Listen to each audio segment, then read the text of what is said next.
welcome back to the Her Best Self podcast. Today, we are going to talk about beautiful awareness and choice and your power of choice. I'm going to share with you a very important tale, a tale that helped me through some of my dark days, and a tale that I hope blesses you today. A tale to nourish your soul, a tale to help support the battle within you, a tale to help provide empowerment to the war that's going on inside of you, your mind, your heart, and your soul. Let's get to it. Hey girl, welcome to the Her Best Self podcast. I'm Lindsay Nickel, former competitive figure skater and perfectionist, turned God-led imperfect boy mom and digital CEO. If you find yourself constantly thinking about food and wondering if you'll wake up one day free from the obsessive thoughts and behaviors controlling your life, then I've created this podcast for you. Because I know exactly what it's like to be a downright hot mess, trapped in a destructive cycle of disordered eating. I finally found freedom, and you can too, girlfriend. So if you're ready to heal your relationship with food and body and break the chains of control and show up in your best health, then grab your favorite Tarjay journal and let's get to it. So you can start living your best life as your best self. Hey friend, maybe you can't seem to get out of your own way. Maybe lately you have been so overwhelmed and challenged and frustrated and all of the things. Your relationship with your body, your relationship with yourself, maybe with others, your relationship with food, and the power that your mind has over your heart and your soul, and just all the things that you do on a daily. It can be crippling.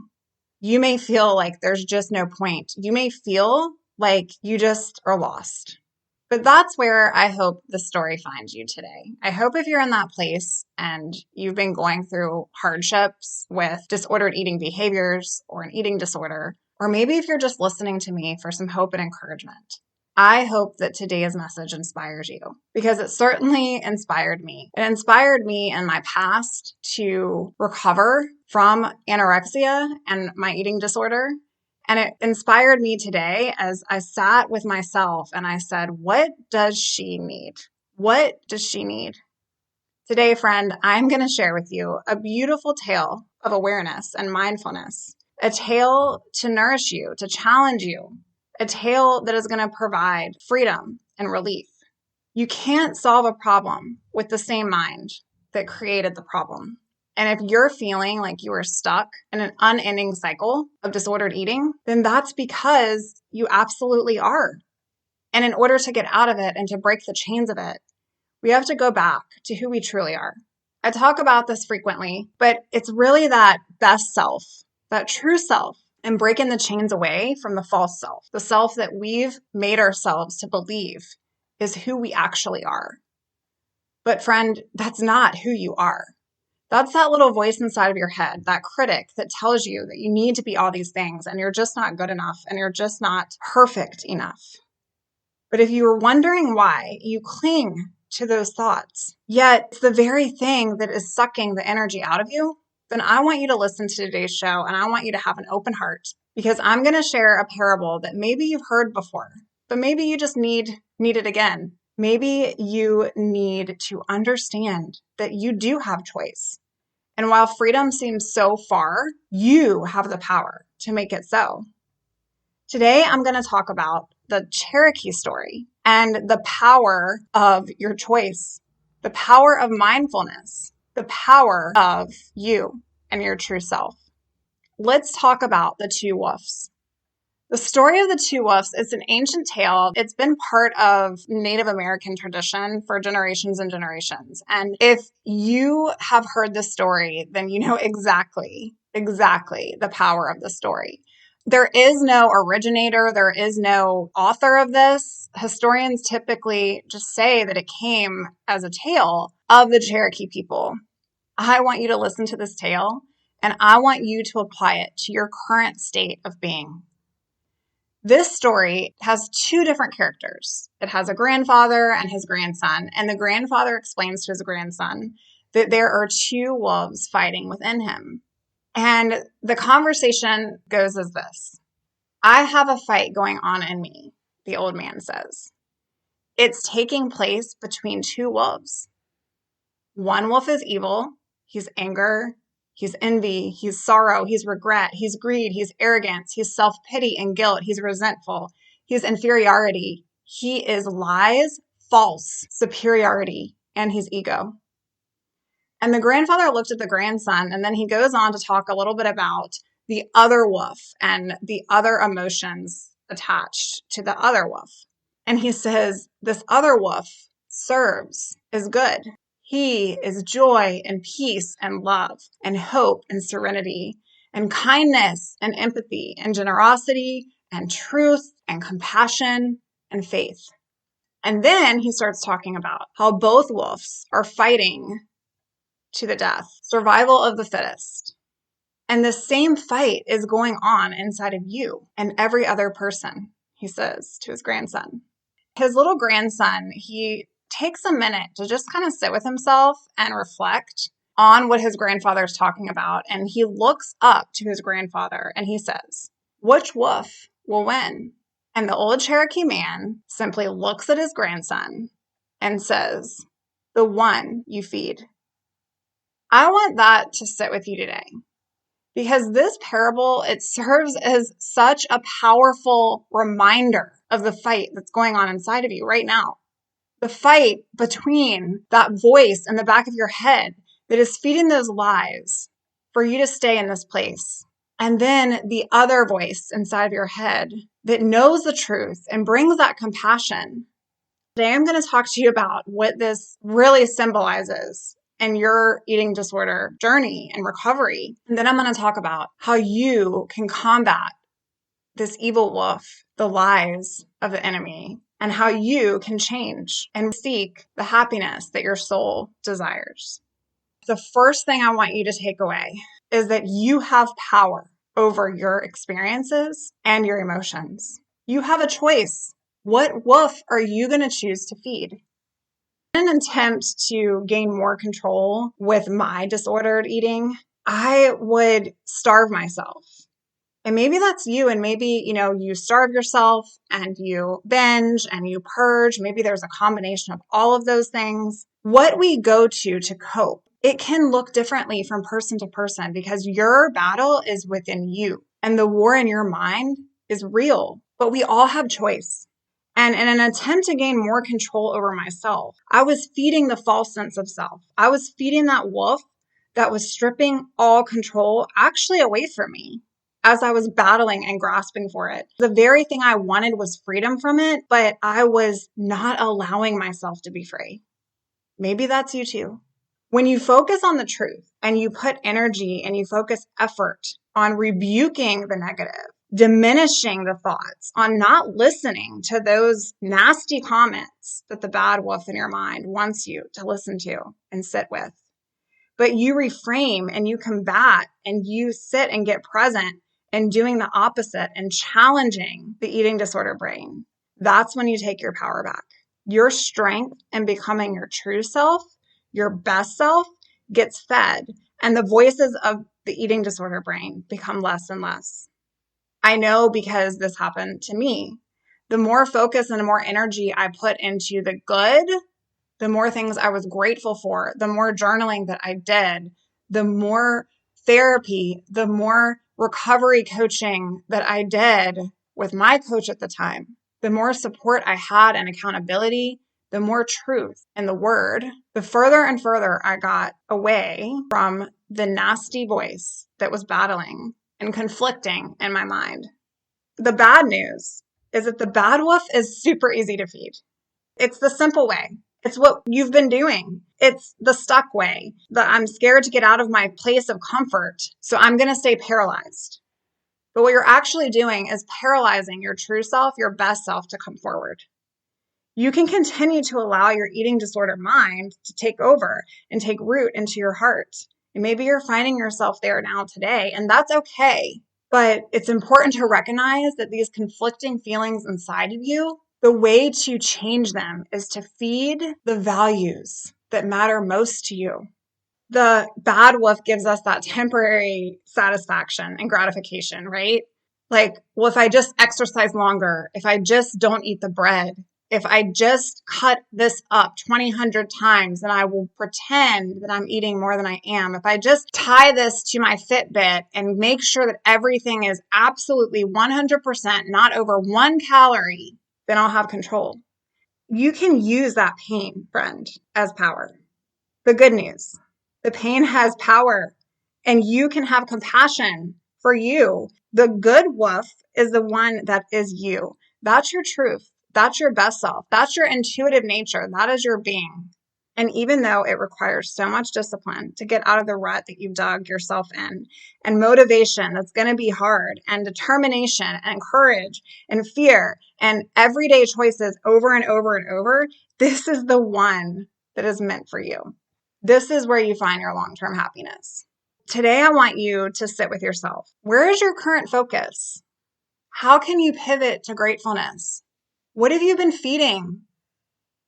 How hard this is, you can sit with that and you can say, I've never been able to overcome this disease, and I'm always going to be this way. I just want to find peace with myself, and I just want to find peace with my body, and I just want to find freedom. But what that is going to mean is, how much do you want to find freedom? Are you willing to starve the bad wolf so that you can feed the good wolf? Are you willing to say no more to that voice inside of your head that is telling you all of these negative things, leaving you where you are today, so that you can nourish your body one day at a time and feed who you truly are? Happiness isn't a conditional state. It's a state of being. And true being and true happiness is making an active choice to be happy, whether your circumstances are happy right now or not. Rather than looking to the validation of what the world is telling us and what others are telling you and your perceived beliefs, you can sit here and you can say, I love who I'm becoming. The bad wolf can be deceptive, finding you in that hard moment, that moment where you're sitting there on the bathroom floor, like, why am I doing this again? And he can leave you chained to these behaviors if you allow it. Again, I mentioned it's super easy. He is the easy wolf. But how powerful is it to embrace mindfulness?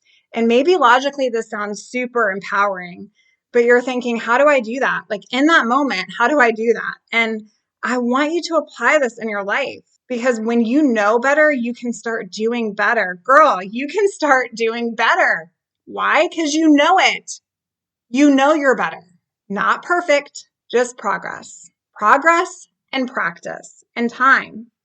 And allowing yourself to sit with these feelings, allowing yourself to sit with the feelings and then reframing them. What is actually true? What am I actually stressed about? What am I actually dealing with right now? Wow, that's a lot. Oh my gosh. And this is my coping mechanism, but guess what? Only one wolf is going to win. So which one are you going to feed? Today, I encourage you to surrender your power so that he can create a new work in you, your true identity, your best self. Friend, I was listening to my sermon this morning, and the pastor was talking about the anointing of God. And I will share on the podcast a lot about my faith, and you can apply it in whichever way, whatever you believe in. But I know that God saved me in my journey, and I really got true into that intuitive state in my life during my recovery. And I know, as I was crying out to him to save my life, save me from myself, that he did. And today I just wanted to share something with you, because this message is for someone. The anointing of God, this is what my pastor said, comes from a prerequisite of pain. Maybe you're sitting with yourself and you're like, how will I ever amount to anything or have any purpose? What am I here for? Like, what is the point of all this? And I'm in so much pain and I'm dealing with all this crap and I don't know how to get out of it. Or maybe you do and you just don't want to right now. And maybe your choice is to listen to the bad wolf. And right now that feels safe. But friend, when God can trust you with suffering, he can empower you to get out of the pit and to serve other people who are also suffering, because you know what it's like to be there. Challenges are all a part of his greater design. No one said this life was going to be easy. No one said this life was going to be perfect or in our time. No one said that the battle wasn't going to be real and the struggle wasn't going to be hard. But today, I hope that this parable serves as a powerful reminder that we all have these two voices inside of our head, and we all have battling emotions and challenging thoughts in our life. And it's important that we recognize that these challenges, they aren't meant to paralyze us. They aren't meant to put our spark out. They aren't meant to overcome us. They are meant as part of his design for your story. So which wolf are you feeding? It's your choice. You can decide right here in this moment, wherever you are today, you can decide that you're just not going to do this anymore. You can surrender that. You can take your power back. Your strength in becoming your true self, your best self, gets fed, and the voices of the disordered thoughts and behaviors will become less and less with the more effort and energy you put into the positive things. So if you've wondered recently why you cling to this disordered behavior or this disordered relationship with food in your body, and yet it's the very thing that is taking all life from you, but you feel trapped and consumed, I hope that you will reflect on this message today. I hope that this provides beautiful awareness, mindfulness, empowerment to your heart. Because, friend, the power is yours. And what you are feeding is what has power over you. I encourage you today to feed truth and feed life, feed goodness and compassion. How can you pivot to gratefulness? Which wolf are you feeding? Lean in today, friend. Get intentional, get present with you. Share how this message has impacted your heart. In fact, if you have listened to this podcast and you enjoy this podcast, come out to our private Facebook community. You can find it in the link in the comments. Hope and Healing for Eating Disorder Recovery. And send us an email at info@lindsaynickel.com. I want to hear directly from you. I want to hear how this has impacted your heart. If you are looking for personalized support to apply all of these principles to help you on your journey, that is what I do. Because I truly feel like the challenges of my past are his design of my story. And I can't sit with those things. I have to help serve other women who where I once was, right? And maybe you need that guiding hand. I know I did. Don't do this alone any longer. Send us an email and let's chat. Let's chat about the support you may need to help you silence that negative wolf that lives inside and to give you more empowerment, more tools that are going to create the life that you're supposed to be living. Friend, my prayer for you this week is that you will find peace, that you will be encouraged, and that you will realize that you have a choice. You have a choice. And you can't solve a problem with the same mind that created it. So let's move from that false sense of self to your best self, your true self. Talk to you soon, girl. Oh, friend, thank you so much for letting me share what was on my heart today. My hope for this podcast is to help more women find freedom from food and body. If this has empowered or blessed you, let me know. I'd be honored for your rating and review of my show, and I'd love to connect with you in my private Facebook community. You really can move from perfection to purpose. Let's break the chains together. I'll help navigate the way. Until next time, bye for now, girl.